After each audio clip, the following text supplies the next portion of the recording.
तो ईरान के बंदर अब्बास पोर्ट के पास हमला, इस वक्त की सबसे बड़ी खबर बता दें, जहां अमेरिका ने मिसाइलों से अब हमला किया है और ईरान ने एयर डिफेंस सिस्टम को किया है एक्टिव। यूएस ऑफिसर्स के हवाले से रॉयटर्स क्या दावा कर रहा है? ईरानी ड्रोन को यूएस ने मार गिराया, ये इस वक्त की बड़ी खबर है, जहां ईरान के बंदर अब्बास पोर्ट पर हमले को लेकर इस वक्त सबसे बड़ी खबर है। हालांकि लगातार पिछले कई घंटों में जिस तरीके से बंदर अब्बास पोर्ट को टारगेट किया जा रहा है, इस वक्त खबर यह है कि अब ईरान ने एयर डिफेंस सिस्टम को एक्टिव कर दिया है और यूएस ऑफिसर्स के हवाले से ही रॉयटर्स की रिपोर्ट दावा कर रही है कि ईरानी ड्रोन्स को यूएस ने मार गिराया है।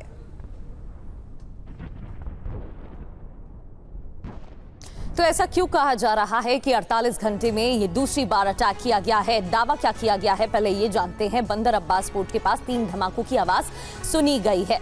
इतना ही नहीं, ईरानी मीडिया का दावा रात 1:30 बजे धमाके हुए। ईरानी मीडिया का यह भी दावा है कि यूएस फौज ने ये मिसाइलें दागी हैं। वहीं अमेरिकी मीडिया ने क्या कहा है? यूएस मीडिया का दावा, ईरान का हमला नाकाम किया गया, यानी कि ईरान की तरफ से जो हमला किया गया था उसको नाकाम करने की कोशिश में हमला किया गया। यूएस शिप पर ड्रोन से हमले की कोशिश को नाकाम किया गया है, ये भी कहा गया। और जो पहला हमला हुआ था उसमें भी इसी तरह की सफाई दी गई थी सेंटकॉम की तरफ से। बड़ी बात यह कि अब तक हमले की कोई आधिकारिक पुष्टि नहीं की गई है। 48 घंटे के अंदर दूसरी बार सीज फायर टूटा है। इससे पहले भी बोट पर हमला किया गया था।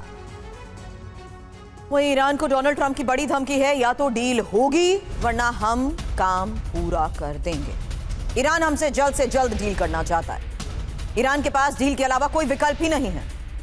और व्हाइट हाउस में कैबिनेट की बैठक के बाद ट्रंप का ये एक और बयान।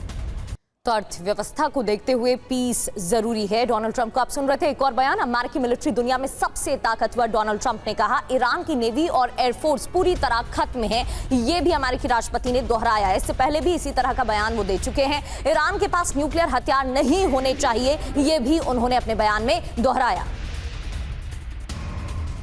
और अमेरिकी युद्ध मंत्री पीट हेग्सेथ की ईरान को धमकी, जहां ईरान के पास परमाणु हथियार नहीं हो सकते, ईरान को घुटनों पर लाकर रहेंगे।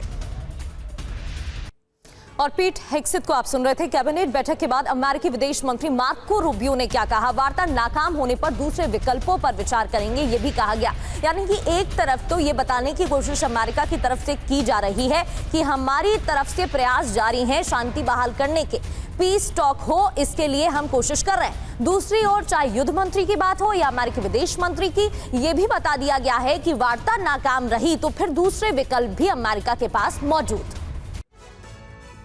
और कैबिनेट बैठक के बाद ट्रंप का यह ऐलान है कि ईरान अमेरिका में कुछ भी डील नहीं हो जानी चाहिए, जबकि डील होगी तो मजबूत और यूएस के हित वाली होनी चाहिए। मैं ईरान से कोई खराब या कमजोर समझौता नहीं करूंगा। ईरान ओबामा के वक्त जैसी परमाणु डील नहीं करना चाहते। अरब देशों को अब्राहम अकॉर्ड के साथ आना चाहिए और सऊदी अरब, कतर जैसे देश इजरायल से रिश्ते बेहतर करें। हालांकि ट्रंप के बयान के मायने समझिए, जहां साफ है कि ईरान से तभी वो डील करेंगे जब अमेरिका को पूरी सुरक्षा मिले, और ट्रंप इजरायल को भी सुरक्षित करना चाहते हैं। अरब देश अमेरिका इजरायल वाले खेमे में खुलकर आए। और बड़ी बात यह है कि ट्रंप ईरान डील का बड़ा विस्तार चाहते हैं। अब सिर्फ परमाणु और हॉर्मूज ट्रंप की लिस्ट में नहीं है। अब्राहम अकॉर्ड से पश्चिम एशिया में नया गठबंधन बने।